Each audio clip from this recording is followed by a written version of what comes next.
Well, good morning. I'm out here this morning passing through the train yard, and that gets me thinking about training and mentorship. And at the same time, I'm thinking about the topic that's really preoccupied me for the last year and a half, compliance to process and procedure. And what I'm proposing this morning is there is a direct and proportional relationship to a company's training and mentorship investment as it relates to process compliance or non-compliance. And I'm getting there through a standard root cause failure analysis type approach, right? Like we shouldn't stop at determining that a turnaround has failed because of compliance to turnaround process failure. I mean, that is generally a true statement, at least in 99% of the time that I've ever seen. That doesn't necessarily mean that you found the root cause, right? Unless you believe that the vast majority of the workforce is inclined to open defiance, then you need to look a little deeper than that. And when I look a little deeper than that, I come to training and mentorship. Do people even know, right? So you roll out a new process, turnaround process, into your operational management system. Does anybody get any training on that? Is there a mentorship resource they can reach out to on that? Right? We can make it way simpler than that. I mean, everything doesn't have to be as complex as a turnaround. You have planning departments throughout your company. You have work management, i.e. maintenance planning. You have some level of planning at the maintenance engineering stage. You certainly have turnaround planning. But do you have a universal planning premise procedure?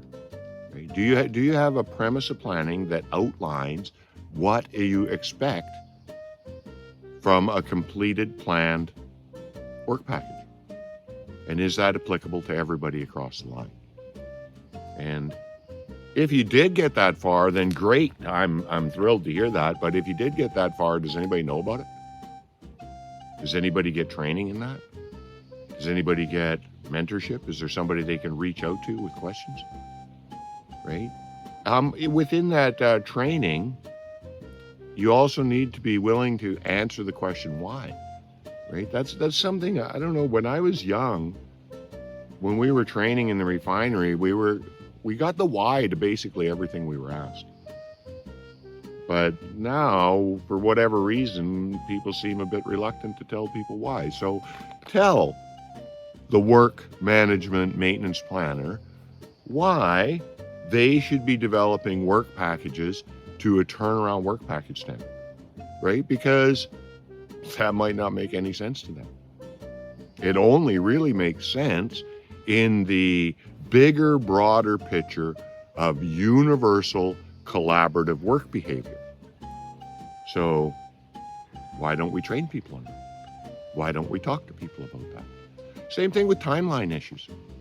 You know, you maybe have a turnaround process. Most turnaround processes are asking for projects, IFCs, somewhere in the T-12, T-10 range. And any site I've ever been on, that's not a timeline that projects is necessarily okay with. But the primary reason I think they're not okay with it is because nobody's bothering to explain why the turnaround process is asking for that IFC so much before what their own process would ask for. So this is just, you could even simplify it, not even call it training and membership. You could just call it communication. And,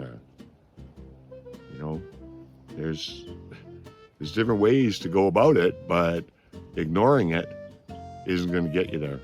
So we can help with that, through training and mentorship programs, through senior advisement to people that are in that. We can help people understand how to get past this, right? Because training and mentorship is in fact a root cause failure point for most, if not all, of the sites I've ever been on. Have a great Sunday.